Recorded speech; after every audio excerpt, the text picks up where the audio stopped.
It was the savage killing of a young man in broad daylight on a busy stretch of motorway, witnessed by his terrified fiancée. The killer, a high-ranking career criminal who had killed before. A stunned nation was gripped by the horrific road rage murder of Stephen Cameron as it made headline news. This was a crime that shook Britain.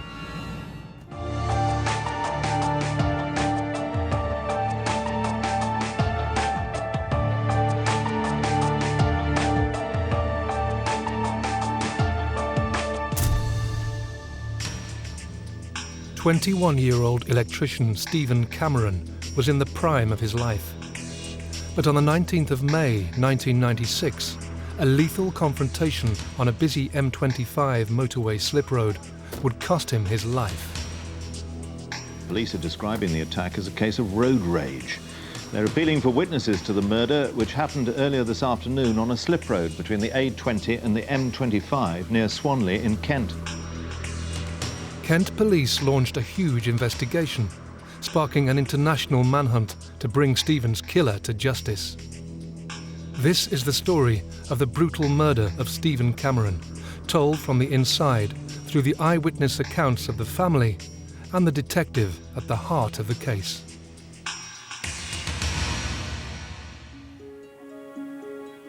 "21-year-old Stephen Cameron worked as an electrician. He was fun-loving and had a winning personality. He was always teasing everybody.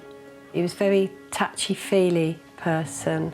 He had a way of coming up behind people and putting his arms around them and cuddling them. He always showed plenty of love. My Stephen had a fabulous personality. His attitude to life was absolutely fantastic. He was kind, generous, funny. He was my best friend. He was full of life, great fun to be with, just happy-go-lucky. Stephen was in a long-term relationship with his childhood sweetheart, 17-year-old Danielle Cable. They lived together with Stephen's devoted parents, Ken and Tony, in Swanley, Kent. Stephen met Danielle when she was at a bus stop, and this is her words to me. He looked at me, smiled at me, and I fell in love with him. And we all had our own lives, but we all were a very close family. We used to see each other all the time and do things together, go away together. We just had a perfect life. You just take it all for granted. It just seemed to us a normal, happy family life. Stephen and myself, we used to go to golf, go and play pool. Where I worked, that's where Stephen done his training, and I used to see him every day, all day. He was always coming around, Dad, you haven't got £5 of it, I'm going to go and have some lunch. He used to tease the life out of me. We was really, really close. In December 1995, Stephen had planned a memorable Christmas. Christmas Eve, he came home and he'd bought her a ring. He just showed it to me and I said, oh dear, she doesn't even know. And he went over and see her mum and dad that evening and they were happy about it. So it was a really lovely Christmas that we spent together. They were looking forward to getting married later on and just having a happy family life together. Stephen and Danielle were making plans for their future. He was starting his own business with his cousin. They were starting up an electrical business together.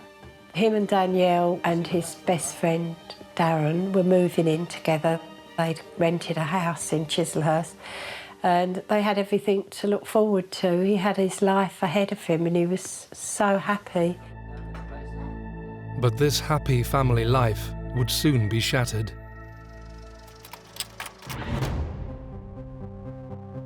Deep in the heart of the Kent countryside, just 10 miles from the Cameron family home, lived one of Britain's most notorious criminals, Kenneth James Noy. Kenny Noy was already well known to the British police and public, a notorious career criminal involved in the money laundering of the Brinks Mat stolen gold, the largest bullion robbery in British criminal history. We knew he was a criminal. We didn't know him. We knew there was a book that had been written, the Brinks Mat robbery, which my husband had read and Stephen also had read. In November 1983, a highly organised South London gang of 6 armed robbers slipped into a maximum security warehouse near Heathrow and stole 3 tons of gold bullion worth a staggering £26 million. It was during the hunt for the missing gold that Kenny Noy was brought to the attention of the police. He was turning the gold into cash.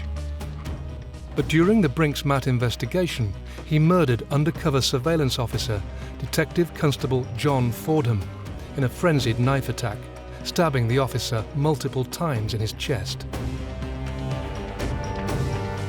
Sensationally acquitted on the grounds of self-defence, Noy was instead sentenced to 14 years in prison for his involvement in the conspiracy to handle stolen gold and VAT fraud.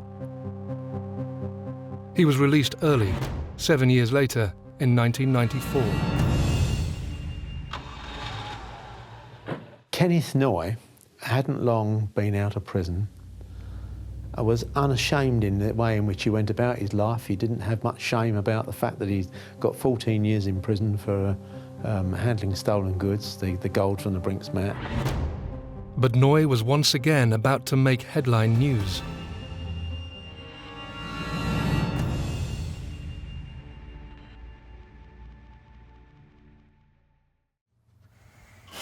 It was a seemingly normal Sunday morning at the Cameron family home. Because they'd been out the night before and Stephen had been drinking. I control myself. That morning, I had my 2 little granddaughters staying.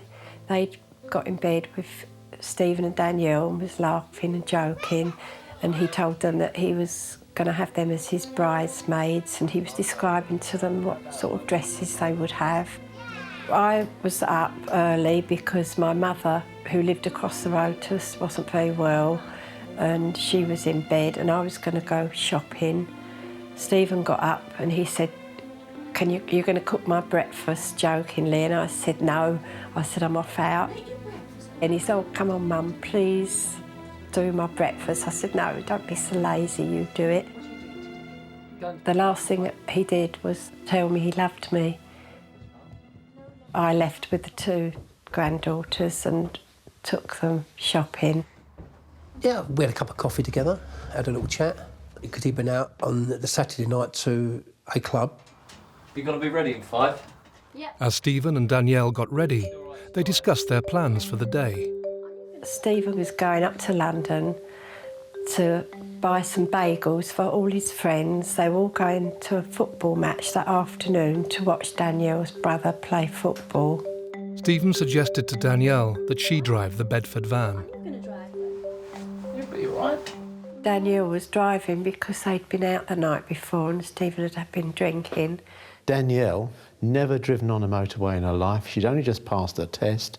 Stephen decides that, Danielle, you can drive the vehicle, we'll go out and get some shopping.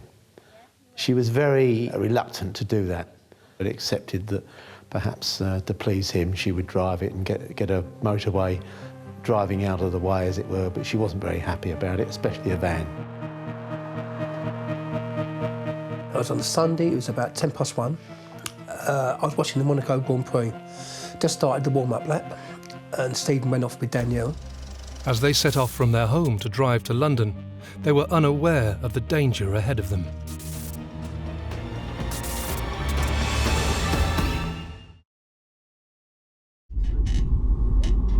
Sunday, 19th of May, 1996. Stephen Cameron and his fiancée Danielle Cable were planning to meet friends. Having been out drinking the night before, Stephen suggested that Danielle should drive his van.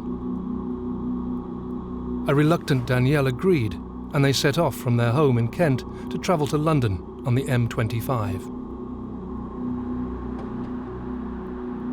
Stephen was on the phone to his best friend, Darren, who he'd known since he was about 4.5, and they were going to share the house together that week they were moving in. They drove down Beechenley Lane, where they lived, and turned left onto London Road, heading towards the Swanley interchange and the M25 motorway. So she drives onto the motorway at the Swanley interchange. We think she cut somebody up or had taken someone's road. The Land Rover Discovery pulled across the front of the vehicle when they stopped at the traffic lights just prior to joining the motorway. Outraged by this late lane change, the motorist stormed out of his Land Rover and approached the van. Stephen and Danielle had never seen him before. It was convicted criminal Kenny Noy.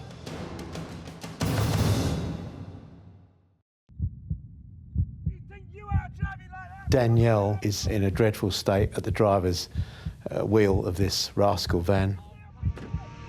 Terrified, Danielle had no idea why her driving had just triggered such a tirade of abuse from the other motorist. Stephen stepped out of the van and approached the raging driver. Stephen wasn't even driving. He was just protecting his fiancée, which any man would do. Stephen Cameron came face to face with Kenny Noy. What he didn't know at the time, of course, was that the one person that he picked this gesticulation with was Kenneth Noy, a known criminal. They quickly became embroiled in a heated exchange of words. There is a confrontation between Stephen and Kenneth Noy at the front of the rascal van, of which Danielle saw the lot. But the disagreement soon turned to physical violence. The first punch would appear to have been thrown by Kenneth Noy. Stop him! Stephen instinctively defended himself. But whatever happened, Kenneth Noy was getting the worst of the confrontation that effectively he'd chosen to have. In a desperate bid to help her fiancé, Danielle frantically tried flagging down other motorists. Over 30 vehicles passed, but no one stopped to help. But it soon appeared that a younger, bigger and stronger Stephen had managed to defeat Noy. Instead of leaving, instead of just going, he goes back to his vehicle, to the passenger side, and comes back as Stephen's coming back into the rascal van with what we now know is a knife. Danielle is screaming at Stephen, he's got a knife, Steve. Stephen turned away to walk away, and the man went back and got a knife. And the next thing you know, he's stabbed by Kenneth Noy, fatally in the heart. Noy twice plunged the knife into Stephen's body, puncturing his heart and liver.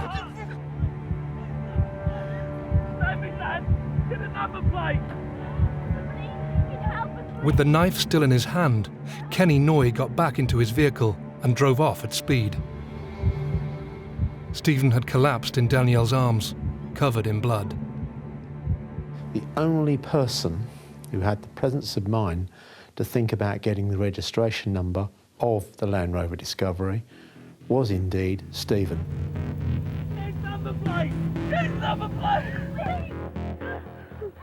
With Stephen dying in her arms, a distressed Danielle phoned for an ambulance and then quickly called Ken Cameron. When Danielle phoned me, I just went into total panic mode. Stay calm. Stay there.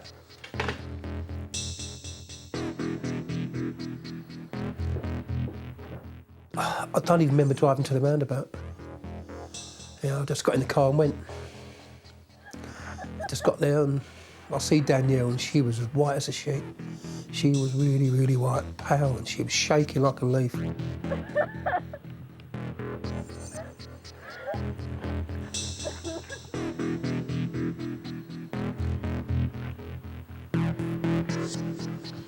So I sat her in the car and I went over to Stephen and, yeah.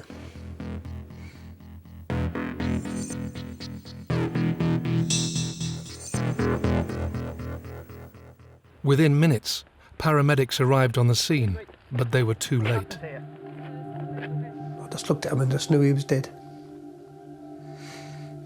He was as white as anything, and I just knew he was dead, and they knew he was dead. That's an image that's actually burnt into my head. I can still see him laying there. I was numb. My body just felt totally numb. If anyone had said to me, if you were to see your son lying in the road and you knew he was dead, how would you react? I'd have said I'd have gone hysterical. I was as calm as anything. I suppose something just takes over, doesn't it? The adrenaline just takes over. What's his name? Stephen. Stephen. Ken drove back home to tell Tony.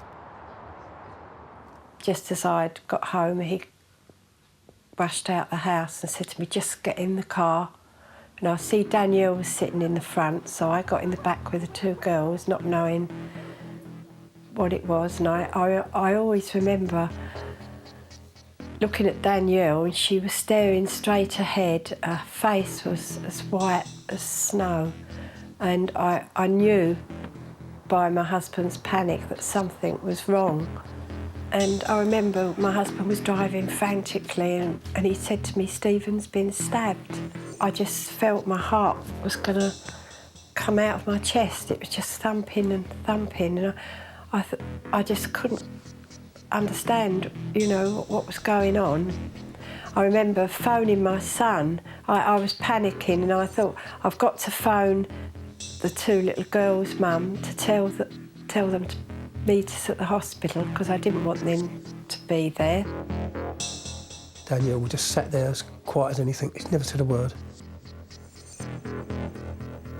We went into a small room and we all stood there just waiting for news. I knew Stephen was dead, but I couldn't tell her.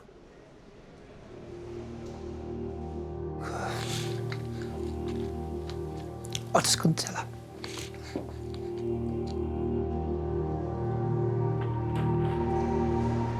The doctor came in and he told us that they couldn't save our Stephen. He'd died.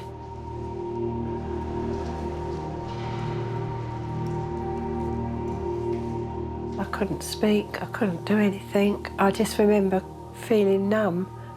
Everything was so normal that morning, and something like that just didn't seem real.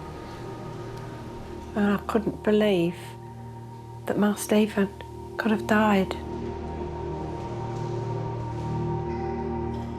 I just wanted to be with him, and they did allow us to go and see him. And I remember holding his hand, and, you know,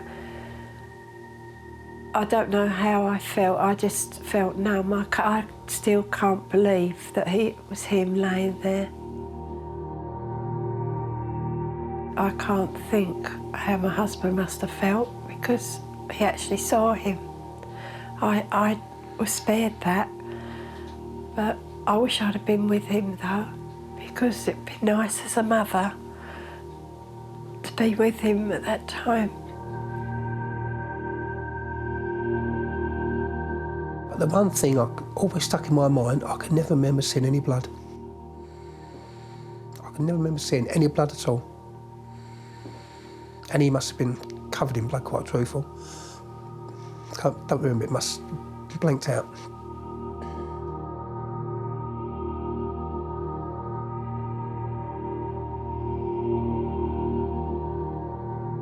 When your child leaves the house, you wave them goodbye, but you never think you're not going to see them again.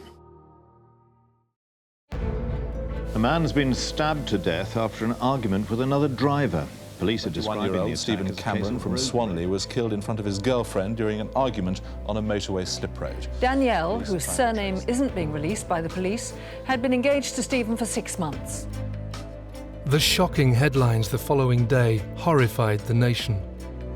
There was stunned disbelief that a motorist could kill another over an argument about their driving.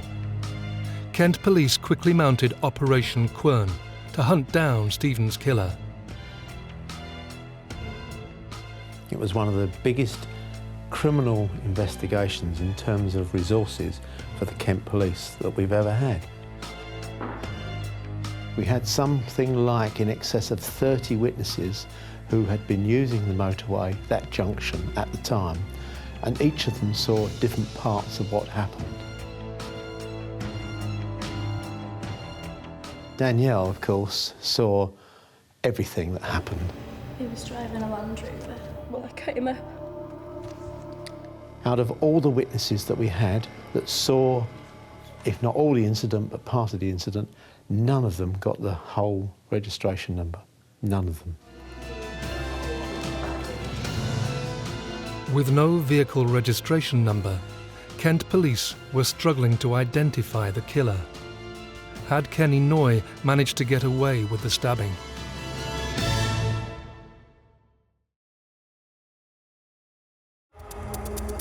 Electrician Stephen Cameron was in the prime of his life until he was fatally stabbed during a road rage incident on a busy motorway slip road. His dying words to his fiancée were to note down his killer's number plate. Kenny Noy, a notorious criminal, had fled the crime scene. There was someone out there that had stabbed Stephen and I wanted them caught. Although we had witnesses who could say what happened, nobody identified the person, no one knew who he was, and we were in a very difficult position because we didn't have any forensic evidence that would link a suspect to the scene. There is a CCTV camera at that junction, and on that particular day, the 19th of May, it was not working. With no forensic evidence and no CCTV, Kent police were struggling to identify the M25 killer. The man disappeared in what we knew was an L-registered Land Rover Discovery. Difficulty you had was, of course, we didn't have the entire registration number. The police national computer showed 18,000 plus L-registered Land Rover Discoveries, and they're only the legitimate ones that were registered in the UK. But when you spoke to the witnesses, we had about 5 different colours. The colours ranged from green to maroon to blue to grey to black. Very soon we realised that we were going to find it very difficult to find that particular vehicle. If you don't have that significant lead for a named person within the first 48, 72 hours, you know it's going to be an uphill task.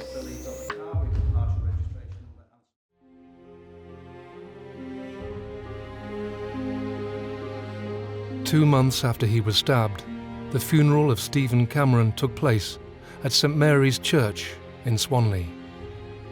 Friends and family gathered to pay their respects and say their final goodbye. We had a house full of people and we both felt lonely. Well, you just try and keep yourself going, trying to be strong. I was trying to be strong for Tony. Tony was trying to be strong for us, for me. But you just go through the motions of life, don't you? At the time, you're numb. I was doing things, don't remember what I was doing. It was as though I was standing up on the ceiling looking down at everybody. After Stephen died, I tried to get on with my life the best I could. It was very, very difficult. I just couldn't work anymore. I needed a nervous breakdown. I just couldn't face going to work. I couldn't cope with work.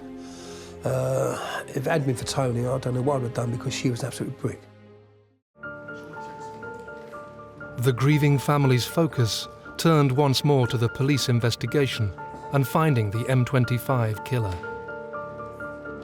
There was lots of points where you think that he isn't going to get caught, he isn't going to get found. And that was the worst part, not knowing where he was. We wanted him caught. For Stephen's sake, we would have gone to the ends of the world for that to happen. I did start to question if they would actually catch him in my own mind. I used to phone up Nick Biddis, the superintendent, and beat him up every week on the phone. I used to give him a hard time. There is always a pressure for us to solve such dreadful crimes. There's pressures both from the police, as it were, the public, the media, and especially the family. I mean, Danielle's lost a fiancé, Ken and Tony. Of course, they've lost a son.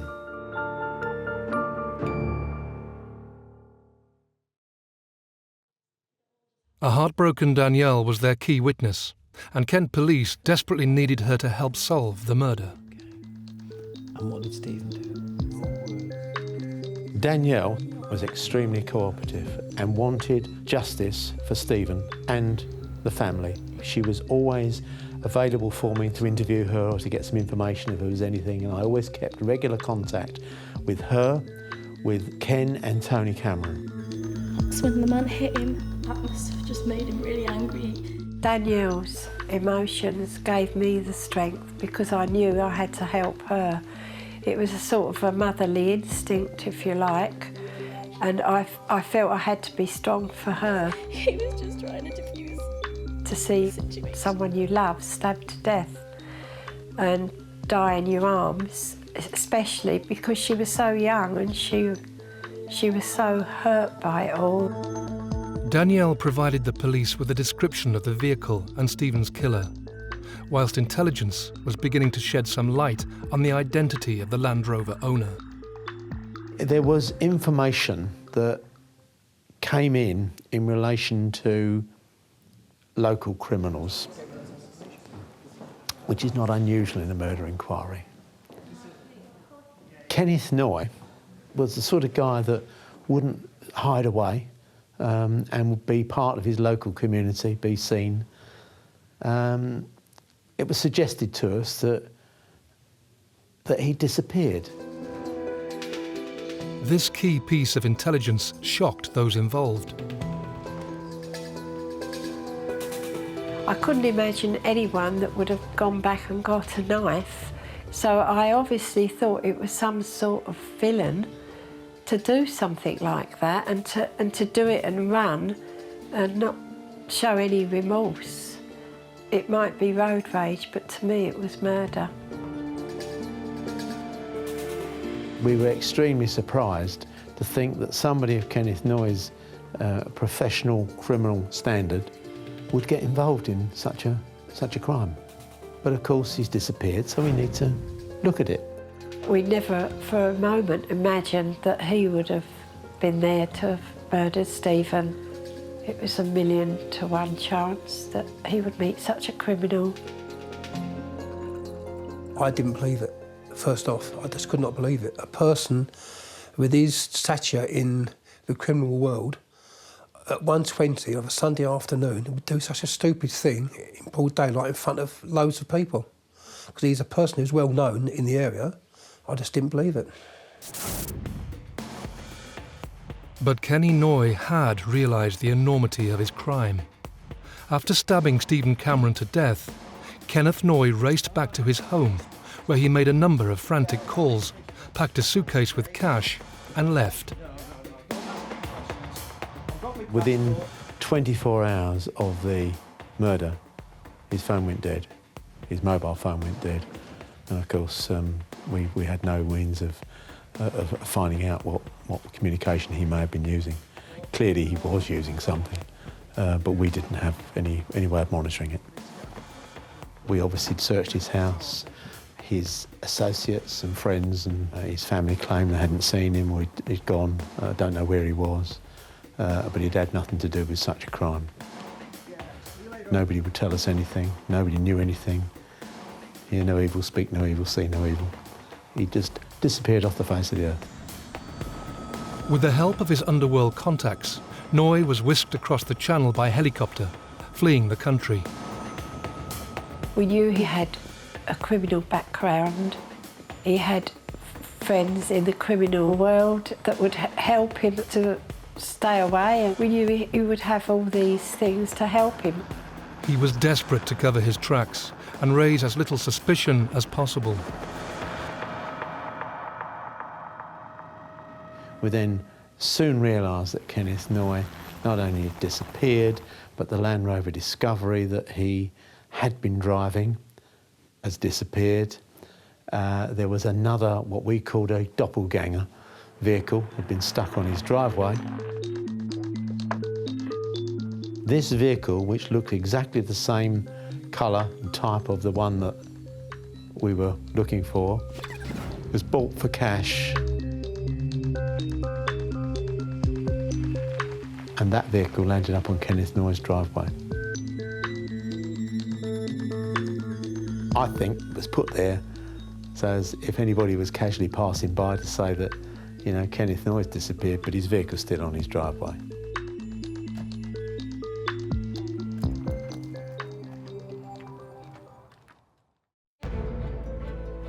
Very quickly, the press discovered the identity of the prime suspect and took a renewed interest in the story. The press found out that we were looking to try and find Kenneth Noy, who was well known in media circles, and therefore it was a good story. Sells papers. You guys, I'm going to put you in charge of dealing with all the witnesses. Your work is mine. I think the police knew or thought it was Kenneth Noy for about 2 weeks after Stephen died. And they were just looking for him. But I don't think they wanted it broadcast. I didn't really want his name mentioned at all, because I knew that it could potentially harm any fair trial. No matter who the defendant is, they're entitled to a fair trial. And the next thing you know, it's on the Sunday papers, pictures, everything. Kent Police are after Kenneth Noy in relation to the M25 murders. Does anybody know where he is? I found out Noy was the chief suspect when I bought the News of the World one Sunday morning, in which they was totally outrageous. They shouldn't have done that. I suppose what I could say was it could have been as a result of the public knowing that, of course, made people aware and kept it in the minds of the public, kept the story and the case going. The story was generating huge amounts of interest. Reported sightings of Noy started coming in. We had sightings of Kenneth Noy, or people who thought they'd seen Kenneth Noy, from all over the world. We went from Russia to Brazil, he'd gone to South America to have his face changed. Kenneth Noy is dead, definitely dead. And I said, unless I see his dead body and I have his fingerprints off it, I won't believe it. But there were sightings all over the place. I'm surprised he wasn't seen on the moon. 2 years into the murder investigation, Kent Police finally got a major breakthrough. They received reports that Noy was residing in Spain.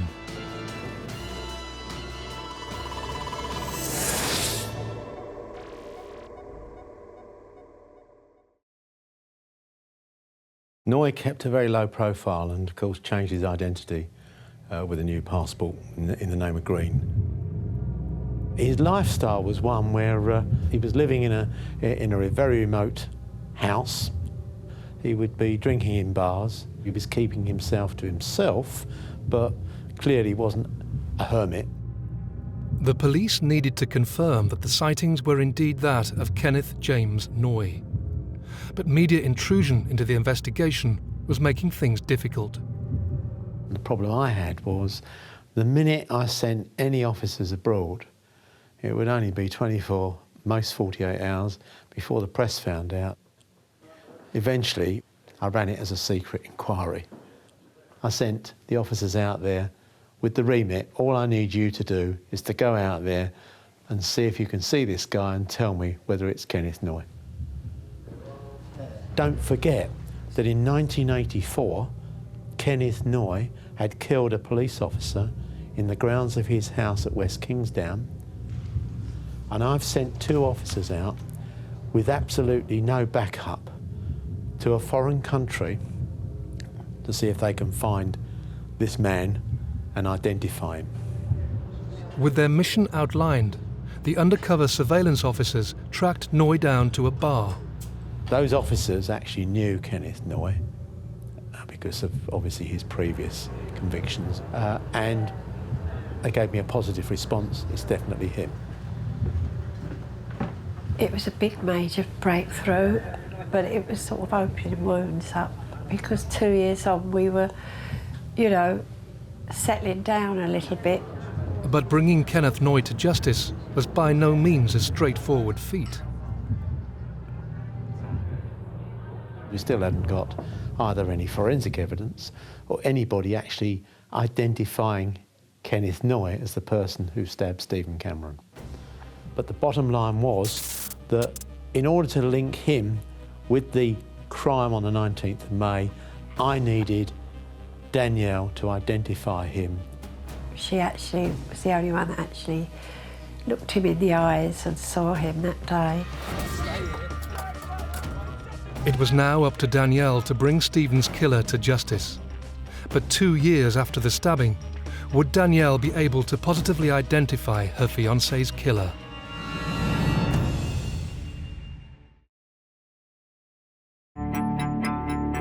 After fatally stabbing Stephen Cameron on a busy motorway slip road, notorious criminal Kenny Noy fled the country. It sparked an international manhunt to bring him to justice. Having finally located Noy in Spain, Kent police now needed to positively identify him as Stephen's killer. There was only one person who was capable of doing that, the only person who witnessed the entire murder, Stephen's fiancée, Danielle Cable. The identification out in Spain was, in my view, the most significant point of the whole investigation. Clearly, if she didn't identify the person out there, who we knew was Kenneth Noy, as the person who had killed her fiancé, Stephen Cameron, then the whole case in terms of Kenneth Noy would have fallen apart. And I kept regular contact with Danielle, told her that at some stage, Danielle, it may be that you have to go somewhere outside this country and you may have to try and identify the person responsible. When the police came round to see us and inform us that Danielle had actually been taken away on a plane to identify the suspect, it came as a shock because we had no idea that they were that close to catching him. He didn't tell us where. He just said, Danielle was on the plane as I speak to you at the moment. We think we found him. I was elated. Cried my eyes out. Oh, I was really concerned. I was really worried about her because I knew she would be upset. I knew she'd be frightened.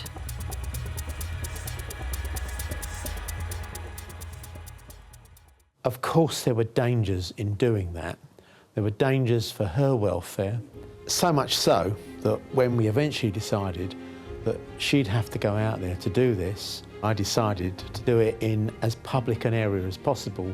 What we were trying to avoid was, if you like, a one-to-one situation.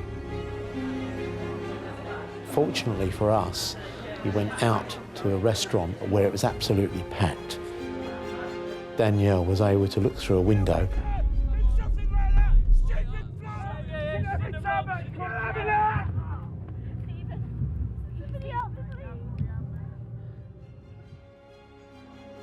and she was positive in her identification. Nick Bidis phoned us and said, we've got him, she's ID'd him, it's him. And we were just, you know, so relieved. It's about 2 years after Stephen died, which was an eternity, but they actually found him. We were then able, as a result of that identification, to obtain a warrant for his arrest in the UK. Within 24 hours, Kent police were granted a warrant for Kenny Noy's arrest.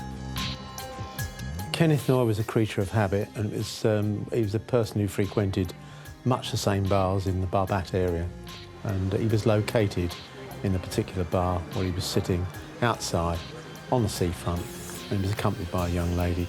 The Spanish authorities were actually fully briefed as to Kenneth Noy's previous convictions and his previous history as regards his violence towards officers, and they, I can assure you, took no chances when it came to arresting him.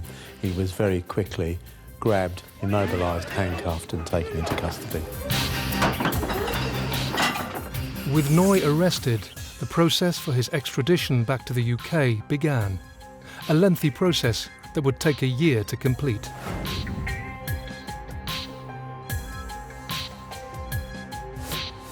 It was for the British courts to decide whether it was being dealt with in accordance with the law, and they granted it, and he was duly extradited 3 years almost to the day that the crime had been committed.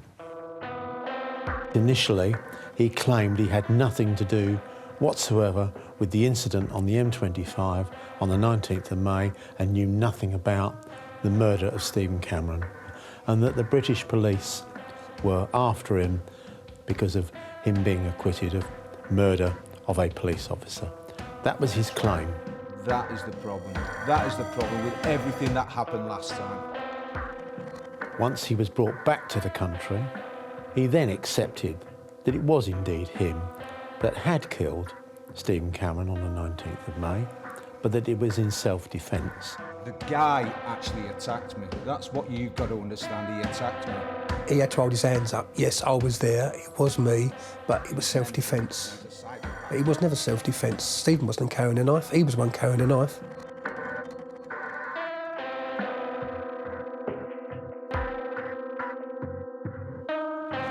"4 years after killing Stephen Cameron, Kenneth Noy stood trial at the Old Bailey.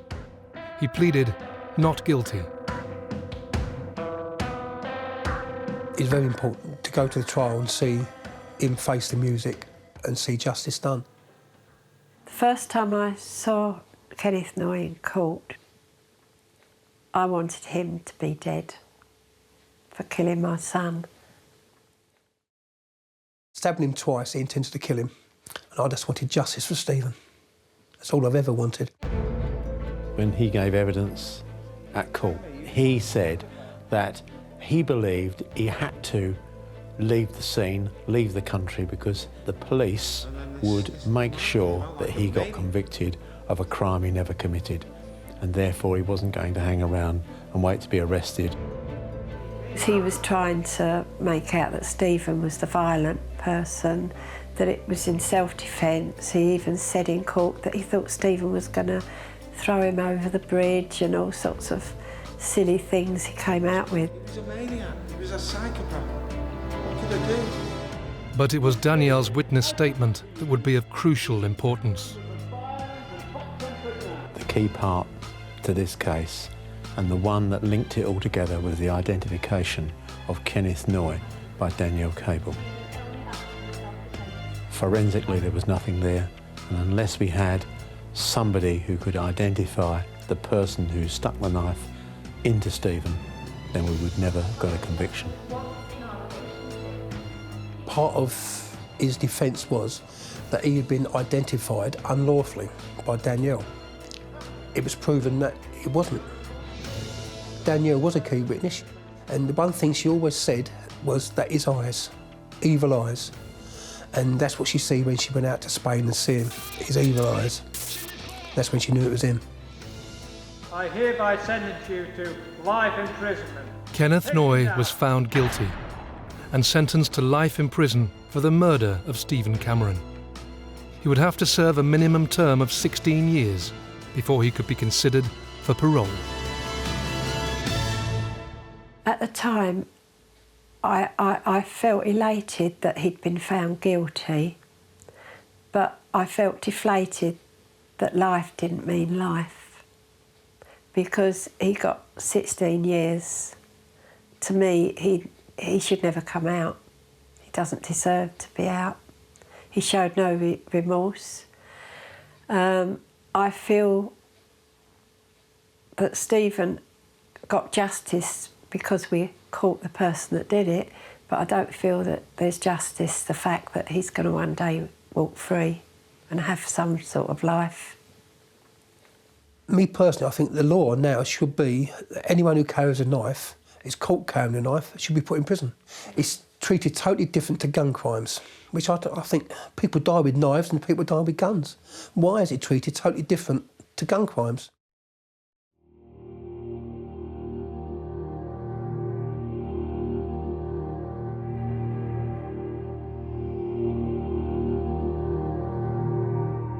I don't know where she is now. I don't know what her identity is, and neither do I need to know. All I want to make sure is that she can get on and lead the rest of her life in a happy way and a content way. We haven't seen Danielle since 1998, and we absolutely loved Danielle. She was a wonderful little girl. She really was a wonderful little girl, and we both miss her. She was a very brave girl to have done what she did, because she could have easily turned around and said, I'm sorry, but I'm not going to get involved in it because it's likely to be a problem. But I think she's a very brave girl and should be given all credit for that.